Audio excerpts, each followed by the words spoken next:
porque o hacker Walter Delgatti Neto, ele apresentou à Polícia Federal no dia de hoje um áudio que afirma ter recebido de uma assessora da deputada federal Carla Zambelli. De acordo com o advogado do hacker, Ariovaldo Moreira, o conteúdo do áudio trata do pagamento para que Delgatti invadisse o sistema do CNJ, que é o Conselho Nacional de Justiça. Vamos então ouvir a declaração do advogado. Acompanhe. Um acréscimo que houve, apenas um áudio que foi apresentado à autoridade policial que comprova o envolvimento de uma outra pessoa, de uma assessora de Carla Zambelli, confirmando os pagamentos que eles estariam recebendo. Ela confirma no áudio que havia sim uma tratativa de pagamentos ao Walter. Ele apresentou os caminhos das provas, horários, detalhes sobre a sala que ele esteve dentro. Era o gabinete do ministro? Não, era uma sala. O andar, o senhor pode dizer qual era o andar? Desculpa. Qual era o andar do Ministério da Defesa? Não lembro. Ele entrou pelos fundos do Ministério da Defesa e, segundo ele, na sequência, fizeram uso de um elevador e chegou à sala onde conversou com os militares. E a defesa de Jair Bolsonaro já avisou que vai entrar com uma queixa-crime contra Walter Delgatti Neto por calúnias nas declarações dadas à CPMI dos atos do dia 8 de janeiro. Em entrevista ao Estadão, o ex-presidente confirmou que se encontrou com o hacker e explicou o que foi tratado. A gente também tem esse trecho, vamos acompanhar. Recebi o Delgatti, não lembro. A Carla Zambelli levou lá. O que a gente procurava naquela época? É a certeza que o sistema é seguro. Tanto é que eu encaminhei para a Comissão de Transparência Eleitoral, que foi uma comissão que foi criada com a portaria do ministro Barroso, e era para exatamente colaborar com o TSE para que a eleição fosse a mais segura possível. Aí, o ex-presidente Jair Bolsonaro rebatendo as falas de Walter Delgatti Neto no dia de ontem, a CPMI, que apura justamente os atos do dia 8 de janeiro. Agora, Tiago Pavinato, essas informações trazidas por Jair Bolsonaro, na verdade, confirmam o encontro. Mas são bem diferentes daquilo que disse Walter Delgatti Neto, né? Não, ele disse uma coisa para a PF, disse uma coisa ontem, a gente já falou aqui. Agora, o que eu fico espantado é o entusiasmo de certos comentaristas acerca do depoimento do Delgatti. Porque é contra o Bolsonaro. Então, se o Nardoni viesse falar alguma coisa contra o Bolsonaro, ai, Deus abençoe o Nardoni. Quem que é o Nardoni? Aquele que jogou a filha da janela. Do caso de Isabela. Não, eu sei. Só Aí viesse a Suzane von Richthofen. Suzane von Richthofen vai falar mal do Bolsonaro. Suzane é uma pessoa que nós devemos ouvi-la, uma pessoa muito séria. Aí o Champinha sai do manicômio judiciário, vai falar contra o Bolsonaro. Ai, o Champinha vai virar herói nacional. Nós estamos vendo aqui um sujeito que é criminoso. Não consegue disfarçar que é criminoso. Psicopata. Tem perfil de psicopata. Eu não sei se não posso dar este diagnóstico selvagem. Precisamos aplicar as tabelas do Dr. Robert Hare para saber se ele é. Mas ele tem cara de sujeito bem malucão, no mínimo. Vamos falar malucão. Fala uma coisa para a PF, no outro dia ele fala outra coisa na CPMI, e agora ele já está querendo dizer uma outra coisa para a Polícia Federal. Mas peraí, o que é isso aqui? É casa de tolerância? Virou o sistema de persecução penal brasileiro virou casa de tolerância? É um bordel? É uma pena que o Brasil ele tenha esta possibilidade ridícula assegurada pela Constituição, que é o réu investigado pode mentir. Que mais sentido faz os Estados Unidos. Quer ficar em silêncio? Fica. Mas se mentir é crime. É perjúrio. O que acontece aqui? Eu vou confessar. Aí a pessoa faz aquela confissão à brasileira. A confissão de Gerson, a confissão maldita. Eu confesso que quem cometeu o crime foi ele.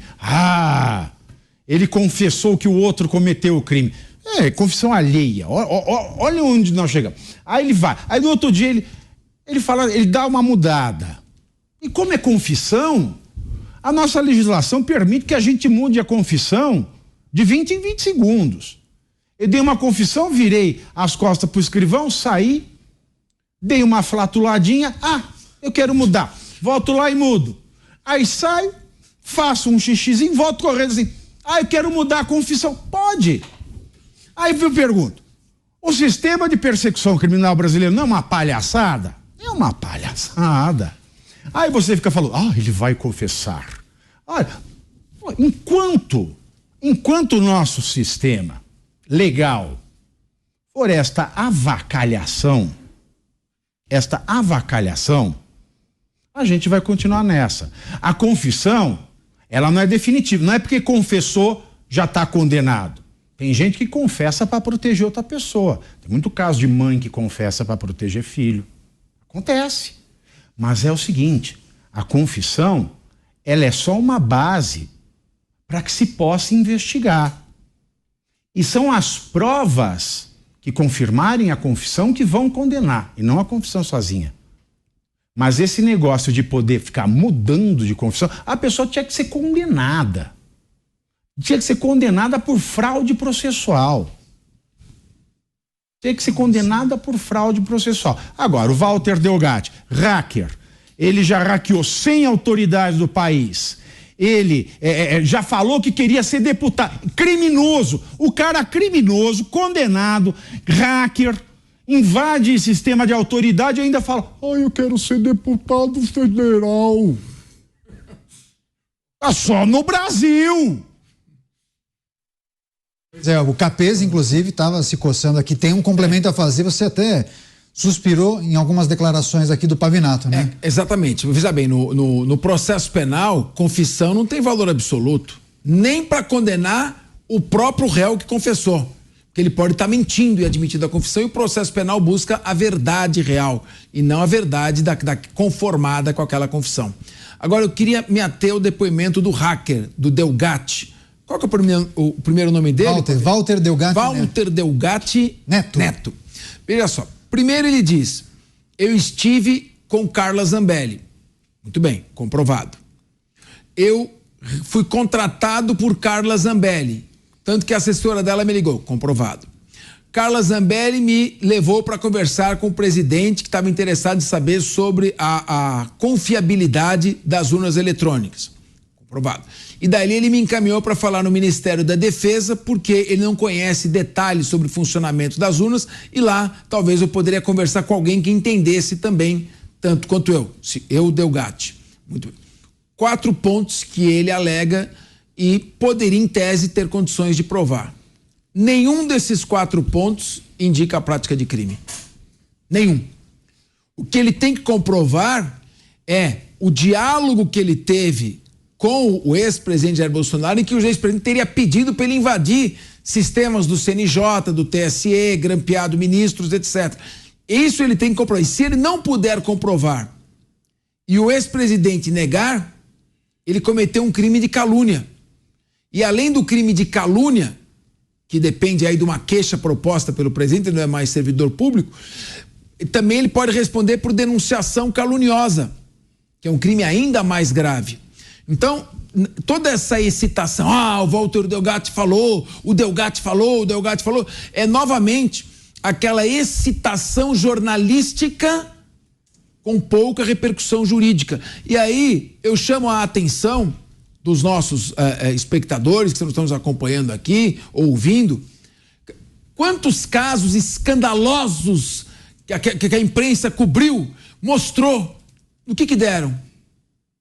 Ou seja, muitas vezes inflados por provas falsas, inflados por depoimentos mentirosos e às vezes até adulterados por provas adulteradas, ou dando excessivo crédito a provas que não têm esse valor. No final, o que você vê? Nada acaba dando resultado. E aí sim o Pavinato tem razão quando ele se coloca, ele protesta do jeito dele, veemente, mas ele protesta contra o mau funcionamento da justiça. Até agora, no Walter Delgatti, a única coisa que se extrai do seu comparecimento à CPI é aquilo que já sabia. Ele não é digno de fé, de credibilidade, não tem o menor respeito pelo sistema, a maneira como ele ofendeu um senador da República, o senador Sérgio Moro, que pode ser uma figura polêmica, mas é uma pessoa honesta, ser chamado de criminoso contumaz, um homem que tem uma carreira na magistratura. O fato dele se comportar assim numa CPI, na presença de outros senadores, na presença de deputados federais, indica que, evidentemente, que ele não tem nenhuma confiabilidade. Então, as palavras dele têm muito pouco valor. A única coisa que poderiam servir é para orientar alguma colheita de prova. E se o presidente Bolsonaro nega com veemência, cabe ao Walter Delgatti comprovar aquilo que ele está falando quanto ao conteúdo da conversa e não aspectos periféricos. Um grande processualista e jurista italiano, Nicola Framarino dei Malatesta, chama atenção para aqueles interrogatórios, as confissões mentirosas, onde é mais difícil derrubar a mentira. É quando o mentiroso, normalmente alguém com uma inteligência acima do normal, vai ponteando o seu interrogatório. Você falou isso aí ontem. Você já falou isso aí ontem, você está esquecendo. Pode ser que alguém não tenha visto. Eu anoto. Pode ser que alguém não tenha. Eu vou repetir. Audiência rotativa. É audiência rotativa. Eu anoto. Tem que privilegiar a audiência rotativa. Zé Maria, ele fala que eu tô te chamando de velho e toda hora ele fica me dando tocadas jurássicas, né? Mas tudo bem. Então, ele diz o seguinte: o sujeito ele usa na periferia fatos verdadeiros. Olha, eu posso provar que eu tive com a deputada federal Carla Zambelli. Eu provo que a assessora dela me ligou, tá aqui a minha conta, eu recebi o dinheiro, fui até o presidente, olha aqui, ele me encaminhou. Então quer dizer que se tudo isso é verdade, ele dizer que na conversa que ele teve pessoal, ele e o presidente pediu para ele invadir os sistemas do Tribunal Superior Eleitoral e do CNJ, então também é verdade. É aí que ele quer conferir veracidade. Uma vez, Capês. Vai lá, Zé, vai lá. Vai lá, Zé. Uma vez na CPI do orçamento, o Japas Passarinho, que era o presidente, né? Ele interrompeu umas perguntas lá em plenário que era mais ou menos assim: o senhor já parou de bater na sua mãe? Sim ou não? Aí se ele disser sim, quer dizer, parou de bater, mas batia, né? Se ele disser não, ele continua. Exatamente. Então tem umas perguntas assim. Parte desse processo aí já está admitido, quer dizer, houve realmente, encontro, houve a aproximação da deputada Carla Zambelli com o PL. Veja bem, uma deputada que obteve 1 milhão de votos em São Paulo, se ela diz para o presidente do PL, olha, eu vou trazer alguém aqui, vai. Como é que o presidente do PL vai dizer, olha, deputada, eu não recebo convidado seu? É claro que vai. Então, houve a aproximação, houve esse encontro e o então presidente da República estava preocupado com a eleição, com as urnas e tal. Então, o que se diz o que o senador Flávio Bolsonaro falou, inclusive no plenário da CPI, de que houve realmente a preocupação e que se ele tivesse demonstrado ali, de que o hacker tivesse demonstrado que havia possibilidade de fraudar as urnas, era uma obrigação do partido e do próprio presidente levar ao Tribunal Superior Eleitoral aquilo para que as urnas fossem atualizadas ou fazer outro processo de votação. Então, assim, existem algumas verdades nisso, no que ele fala. E ele pode comprovar porque houve a contratação, né? Houve o pagamento para ele vir a Brasília, houve um encontro no PL com Valdemar Costa Neto, houve um encontro com o presidente Jair Bolsonaro e o que há de comum, Carla Zambelli, né? Isso é o que há de comum. E os pagamentos e tal, pelo serviço de consultoria, talvez. Não havia a possibilidade de levar um hacker para ensinar as Forças Armadas a fraudarem as eleições. Não havia um golpe desse tipo em andamento. E é o que tentam mostrar versões, insinuações e a própria CPI. É esse o grande absurdo. Vamos agora ao Rio de Janeiro conversar com o Roberto Mota. Mota, Enquanto muitos comemoravam o depoimento de Walter Delgatti Neto, conhecido como o hacker da Vaza Jato, ontem a CPMI dos atos do dia 8 de janeiro, são grandes as chances, como bem disse o Fernando Capesi e também o Thiago Pavinato, de que essa pirotecnia feita não resulte em absolutamente nada, né? Mas Delgatti tem muito apoio de parlamentares da base governista. Mas um hacker, uma personalidade como essa, tem uma função muito importante, sim, Daniel. Se chama cortina de fumaça. Enquanto a gente para prestar atenção numa coisa que é muito cheia de luz, de som, de fúria, mas não tem significado nenhum, outras coisas que têm significado acontecem e não tem ninguém olhando e não tem ninguém falando sobre elas. É curioso que esse hacker, que parece que tem tanta coisa para falar, tenha preferido ficar em silêncio quando foi questionado por parlamentares de direita, parlamentares que não são de esquerda, porque quando as perguntas vieram da turma da esquerda, ele ficou completamente à vontade para falar. O mais interessante disso tudo, vale a pena lembrar, é que esse hacker foi o responsável por obter de forma ilegal mensagens que foram trocadas pelos integrantes da Operação Lava Jato. Embora obtidas de forma ilegal, essas imagens ajudaram a acabar com a operação. E isso é uma coisa que o Brasil tenta até hoje entender.